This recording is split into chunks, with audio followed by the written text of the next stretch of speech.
Sayyidina wa maulana Muhammadin wa ala alihi wa sahbihi ajma'in. Yang saya hormati seluruh dosen Universitas Hasyim Asy'ari dan yang saya banggakan seluruh mahasiswa-mahasiswi Universitas Hasyim Asy'ari.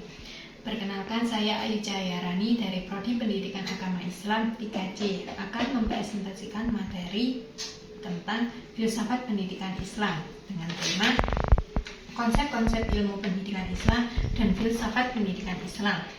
A. Ilmu pendidikan, pendidikan Islam, dan filsafat pendidikan Islam.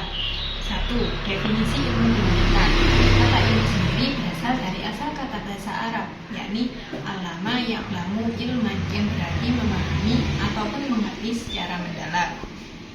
Ilmu pendidikan adalah ilmu yang mempelajari hakikat dan keseluruhan upaya pendidikan, termasuk pembimbingan serta didik guna mencapai tujuan tertentu. 2. Definisi pendidikan Islam. Pendidikan Islam adalah usaha sadar dan terencana oleh pendidik kepada peserta didik dengan menggunakan metode dan langkah yang sesuai dengan ajaran agama Islam yang bertujuan untuk mengembangkan potensi peserta didik serta membentuk insan yang berakhlakul karimah. Dan yang ketiga, definisi filsafat pendidikan Islam. Filsafat pendidikan Islam adalah berpikir secara mendalam, kritis, sistematik mengenai peristiwa yang terjadi dalam pendidikan berdasarkan ajaran Islam. B. Ruang lingkup filsafat pendidikan Islam. Ruang lingkup filsafat pendidikan Islam mencakup 5 poin, diantaranya yang pertama, tujuan dari pendidikan Islam itu sendiri. Tujuan dari pendidikan Islam itu sendiri adalah membentuk manusia yang berakhlakul karimah.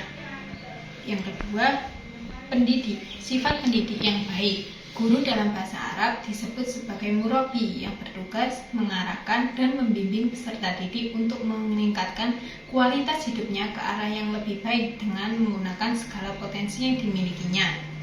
Yang ketiga, kurikulum. Kurikulum adalah serangkaian mata pelajaran yang harus dicapai oleh peserta didik dalam tingkat tertentu. Yang keempat adalah metode.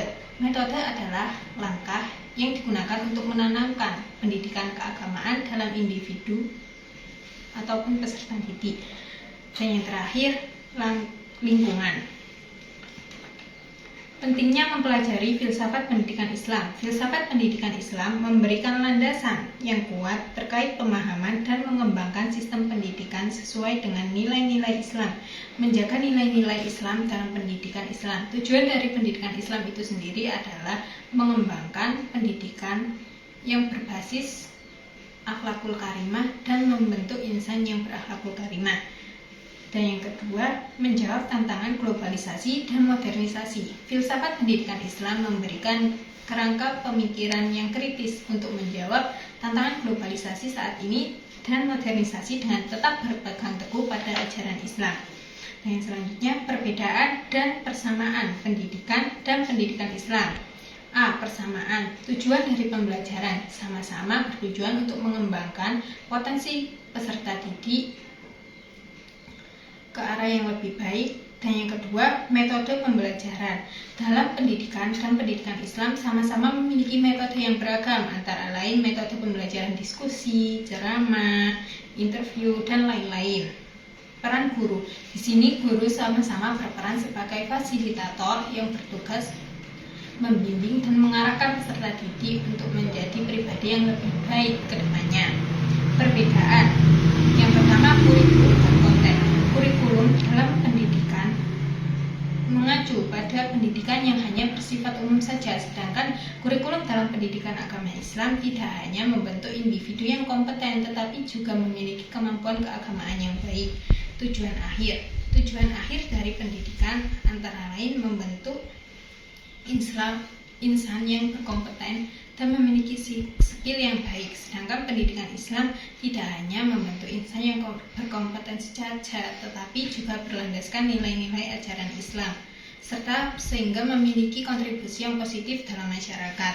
Dan yang terakhir, landasan filosofis. Pengertian filsafat ilmu. Filsafat ilmu ialah suatu telaah kritis terhadap metode yang digunakan oleh ilmu tertentu. Filsafat ilmu terbagi menjadi dua macam. Yang pertama dalam arti luas, menampung semua permasalahan yang keluar dari kegiatan ilmiah, seperti susila yang menjadi pegangan teguh dalam pendidikan. Dan yang kedua dalam arti sempit, menampung permasalahan yang bersangkutan dan hubungannya dengan ilmu pengetahuan. F. Sumber-sumber ilmu pengetahuan. Ilmu pengetahuan tidak hanya didapat dari bangku sekolah saja, tetapi juga bisa di luar sekolah. Ilmu pengetahuan bersumber dari berbagai hal, diantaranya yang pertama pengalaman empiris, pengalaman yang nyata, seperti observasi, pengamatan, penelitian terkait sesuatu yang terjadi di dunia nyata. Yang kedua berasal dari akal atau rasional. Pemikiran yang berasal dari akal disebut pemikiran secara rasional. Yang ketiga, intuisi. Intuisi adalah pengetahuan yang tidak dapat dijelaskan mengenai peristiwa yang akan terjadi dan benar akan terjadi. Wahyu dan kepercayaan agama. Wahyu bersumber dari Tuhan, sehingga wahyu disebut sebagai sumber ilmu pengetahuan yang utama dan benar. Tradisi dan kebudayaan. Ilmu pengetahuan bisa didapat dari tradisi dan kebudayaan yang diwariskan kepada anak turun secara turun-temurun, dan sains dan teknologi bisa didapat melalui HP misalnya. Klasifikasi ilmu pengetahuan berdasarkan objek dan studi terbagi menjadi tiga macam. Yang pertama pendidikan alam atau ilmu pendidikan alam, yang di dalamnya membahas fenomena-fenomena yang terjadi di alam.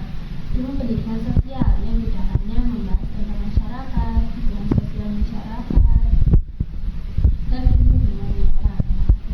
Berdasarkan metode ilmu teoritis dan ilmu terapan. Ilmu terapan adalah ilmu yang mempraktekkan suatu teori untuk memecahkan sebuah masalah, seperti ilmu ekonomi terapan, ilmu kedokteran. Berdasarkan tujuan ilmu